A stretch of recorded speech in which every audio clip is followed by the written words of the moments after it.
All right. Man's Search for Meaning by Viktor Frankl. One of the best books in the last 150 years, maybe 200 years. I hadn't read all the books, but I would say this one has to be up there. Great book about a Holocaust survivor, Viktor Frankl, that writes stories about his survival and finding meaning in suffering. And really, three key messages stuck out to me. I wrote a bunch of notes. In a review, you can't do justice with a book like this, but it's phenomenal. If anybody that likes nonfiction, self improvement, anybody that likes to set goals and work on their their attitudes and how to be optimistic, will find this just fascinating.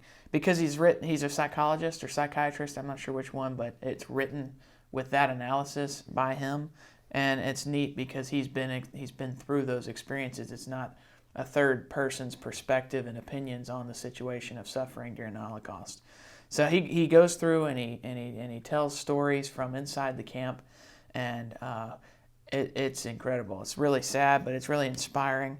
I wrote a bunch of stuff down. You're going to do that when you read this book. Basically, and I'm not going to read notes from this because you can't do a review like this justice. The book's incredible. It's a keeper. I'm going to reread it twice a year. I mean, it gives you a humbleness and a gratefulness for life that you wouldn't have without this book. And basically, his overall message is that you can't seek happiness. Happiness finds you through experiences. And there's three ways that you can cultivate that, which would be through works and deeds. So achievement and accomplishment can be one. Experiencing beauty or nature or love is two.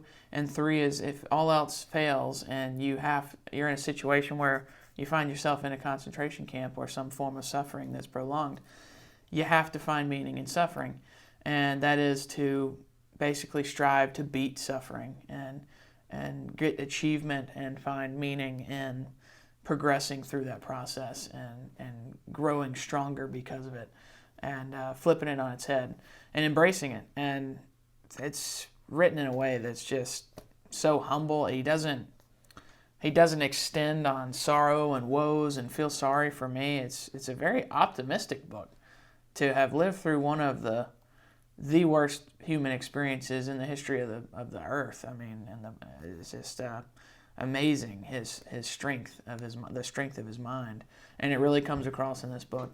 So anyway, I'll finish up. That's my review for Man's Search for Meaning by Viktor Frankl. But can't stress enough. Great book, tough read because you want to go back. You'll read a paragraph and you just can't believe it, and you'll want to go back and reread it and digest it and write it down. And so it might take you a little longer to get through this book because I found myself going back and rereading entire pages just to digest the meaning behind it.